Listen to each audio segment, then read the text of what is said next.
সরাসরি new York থেকে আপনাদের সামনে। আমি এখানে যে জায়গাটায় দাঁড়িয়ে আছি এটা নিউ ইয়র্ক শহরের কুইন্স অঞ্চলে। এখান থেকে নিউ জার্সি যে স্টেডিয়াম সেটা 35 থেকে 40 মিনিটের দূরত্ব। আমি একটা বাস স্ট্যান্ডের সামনে দাঁড়িয়ে আছি।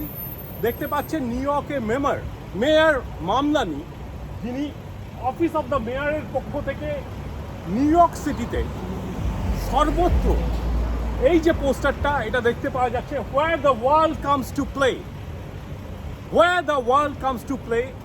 এটা হচ্ছে নিউ ইয়র্ক শহরের অধিকাংশ বাস স্ট্যান্ডে, ট্যাক্সিস উপরে নানান জায়গায় এই বিজ্ঞাপনী যে তকমাটা সেটা দেখা যাচ্ছে। আর কিছুক্ষণ পরে সেখানকার টাইম সন্ধে 6টা নাগাদ, যেটা ভারতীয় সময় ভোর রাতে, ব্রাজিল প্রথমবার নামছে মরক্কোর সঙ্গে। প্রথম ম্যাচ সব দুটো টিমের জন্যই খুবই গুরুত্বপূর্ণ ম্যাচ। তার আগে যেটা আমি বলতে চাইছি সেটা আপনাকে পরিষ্কারভাবে বলি যে যত সময় এগোচ্ছে শহরটা ব্রাজিলিয়ানদের দখলে চলে যাচ্ছে। তার চেয়েও বড় কথা যে মরক্কো, তারা কিন্তু একটা শক্তিশালী টিম, তারাও এমন কিছু জিনিস করতে পারে। তাদের পক্ষ থেকেও বলা হচ্ছে যে এই ম্যাচ তারা 1 ইঞ্চি জমি ছাড়বে না। আশরাফ হাকিমি রয়েছেন মরক্কো টিমে, তিনি টিমের অন্যতম স্তম্ভ।